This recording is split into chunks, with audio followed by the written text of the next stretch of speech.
उसे लोग बर्गर बेचने वाला कहते थे, मजाक उड़ाते थे।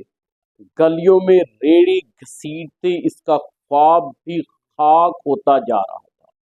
लेकिन उसे बर्गर वाले एक दिन सबके मुंह बंद कर दिए। ये कहानी है एक वक्कास की, जो एक नौजवान लाहौर की गलियों में बर्गर बेचता था।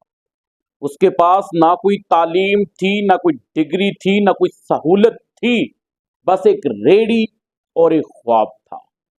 शुरू में कोई ग्राहक नहीं आता था। बारिश में रेड़ी बह जाती थी, कभी पुलिस उठा ले जाती थी, कभी लोग मजाक उड़ाते थे। लेकिन उसने एक बार भी हार नहीं मानी। दिन में बर्गर बनाता, रात को यूट्यूब से कुकिंग और बिजनेस सीखता।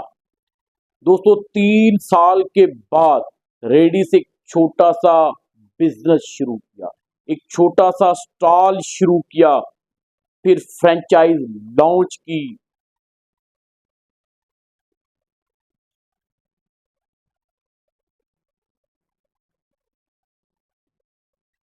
फिर French fries, ginger burger, shawarma, और आखिरकार एक बड़ा ब्रांड बन गया। आज वकास के रेस्टोरेंट की चेन सिर्फ पाकिस्तान में ही नहीं, बल्कि दुबई, दोहा और लंदन तक फैल चुकी है।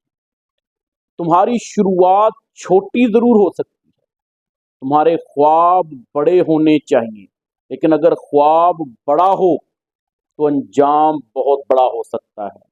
अगर ख्वाब छोटे होंगे तो फिर अंजाम भी छोटा होगा। अगर दोस्तों आपको ये वीडियो पसंद आए, अपने दोस्तों के साथ ज़रूर शेयर कीजिएगा। अस्सलाम।